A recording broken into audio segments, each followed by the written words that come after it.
Խոսափողի մոտ Աթիրա Իսրաֆիլն է։ Այժմ ձեր ուշադրության ենք ներկայացնում լուրեր Ադրբեջանից։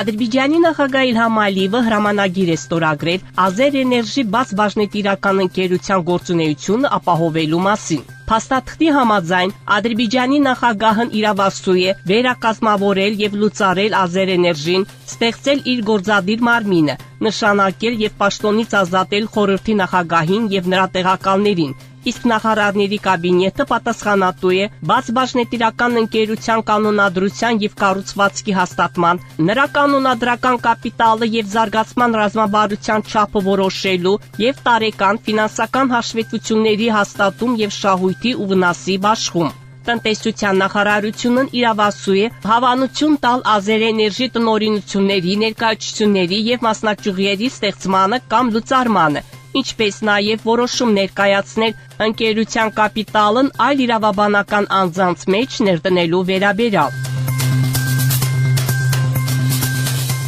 Ադրբեջանի եւ Ռուսաստանի միջև ռազմավարական գործընկերությունը համապատասխանում է երկու երկրների ժողովուրդների շահերին, հայտարարել է Ռուսաստանի Դաշնության Դաշնային խորհրդի նախագահ Վալենտինա Մատվիենկոն միջխորհրդարանական համագործակցության հանձնաժողովի 22-րդ նիստի բացման արարողության ժամանակ։ Մեր հարաբերությունների ակունքներում կանգնած էր Հեյդար Ալիևը, Ադրբեջանի մեծ ղեկավարն ու համազգային առաջնորդը։ Նա պնդում էր, որ աշխարհն ապրում եւ զարգանում է արարչագործության շնորհիվ։ Հենց ստեղծագործության եւ փոխվստահության ոգով են կառուցվում Ռուսաստանի եւ Ադրբեջանի հարաբերությունները, ընդգծել է Մատվիենկոն։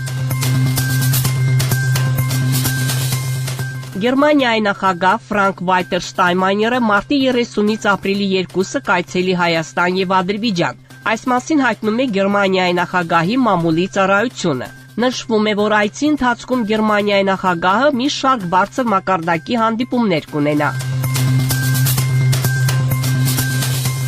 Խաղաղության համաձայնագրի տեքստի վերաբերյալ Ադրբեջանի եւ Հայաստանի միջև ձեռք բերված համաձայնությունը գոհացուցիչ է, հայտարարել է Թուրքիայի իշխող Արդարություն եւ զարգացում կուսակցության խոսնակ Օմեր Չելիքը, միևնույն ժամանակ ընդգծելով Երևանի կողմից Բաքվի պահանջների կատարման կարևորությունը, հայ-թուրքական հարաբերությունների կարգավորմանը նոր թափ հաղորդելու համար։ Հայաստանի համար կարևոր կլինի փոխել որոշ օրենքներ կամ սահմանադրական հոդվածներ, որոնք ուղղված են Ադրբեջանի դեմ։ Ժամանակն է լուծարել ԵՀԿ-ի Մինսկի խումբը։ Նրանք այլևս անելիք չունեն, նրանք չեն նպաստել խնդրի լուծմանը։ Երբ սրանք տեղի ունենան, Թուրքիա-Հայաստան հարաբերությունների կարգավորման գործընթացը նոր թափ կստանա, ասել է թուրք պաշտոնյան։ Ադրբեջանի արտգործնախարար Ջեյհուն Բայրամովը մասնակցել է Ադրբեջանում հավատարմագրված մահմեդական երկրների դեսպանների համար արտգործնախարարության կազմակերպած իֆտարին։ Նախարարը հայտարարել է Ադրբեջանի եւ Հայաստանի միջև երկկողմ խաղաղ համաձայնագրի շուրջ բանակցությունների ավարտի մասին։ Կրկնվեց Հայաստանի սահմանադրությունը փոփոխելու պահանջը, տարածքային պահանջները վերացնելու համար, ինչպես նաև ԵՀԿ-ի Մինսկի խմբի լուծարման անհրաժեշտությունը։ Բաքվի զինվորական դատարանում կայացած դատավարության ժամանակ ամբաստանյալ Լյովա Մնացականյանը խոստովանել է, որ անջատողական ռեժիմի բանակում բարձր պաշտոններում նշանակումների մասին որոշումները կայացվել են Հայաստանում։ Լյովա Մնացականյանը հայտարարել է, որ փոխգնդապետ եւ ավելի բարձր կոչումով պաշտոններում նշանակումները կատարել են Հայաստանի զինված ուժերի գլխավոր շտաբի պետը, պաշտպանության նախարարը եւ նախագահը։ Նա հավելել է, որ անջատողական ռեժիմի բանակի ֆինանսական հարցերը լուծվում են Հայաստանի պաշտպանության նախարարության կողմից, իսկ զենքի եւ զինամթերքի մատակարարմամբ զբաղվում էին այդ երկրի զինված ուժերը։ Մնացականյանը հայտարարել է, որ ամեն տարի Հայաստանը 7-8 ժամկետային զինծառայող է ուղարկել Ադրբեջանի օկուպացված տարածքներ, այնտեղ ծառայելու համար։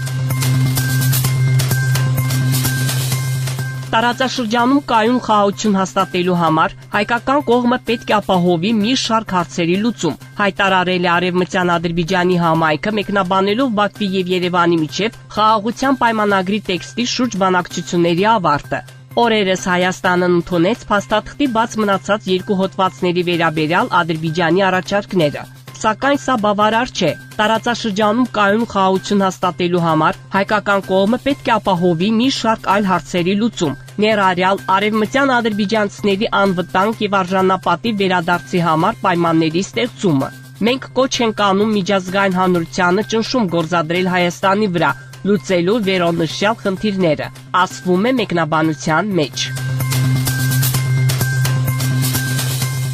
Հայերն ու ադրբեջանցիներն այլ երկրներում իրար հետ ընկերություններ են անում։ Այս մասին Factor TV-ի հետ զրույցում հայտարարել է ազգային ժողովի պատգամավոր Արսեն Թորոսյանը։ Շատ երկրներում, Վրաստանում, Ռուսաստանում հայերն ու ադրբեջանցիները, եթե այլ բան չկա այդ պահին, նաև իրար հետ ընկերություն են անում, եւ ես դրա մեջ ոչ մի վատ բան չեմ տեսնում։ Ի վերջո Հայաստանն ու Ադրբեջանը հնարավոր չէ տեղափոխել այստեղից։ Եվ մենք այո, ուզում ենք առնվազն ոչ կոնֆլիկտային հարաբերություններ ունենալ մեր հարևանների հետ, ասել է Թորոսյանը։ Հաղորդավարի այն հարցին, թե արդյոք Թորոսյանը Բաքու տուրիստական այցով կգնա, նա պատասխանել է. այո, եթե իրավիճակն այնքան բարենպաստ լինի, որ դա հնարավոր լինի, իհարկե կգնայի, իրենց էլ կընդունեինք մեր մոտ։ Խոսելով խաղաղության պայմանագրի ստորագրումից, նա նշել է նաև, որ դրանից հետո հնարավոր են նաև դիվանագիտական հարաբերություններ։ Հայաստանի Հանրապետությունը եւ Ադրբեջանը կբացեն դեսպանատներ փաստաթղթի ստորագրումից հետո,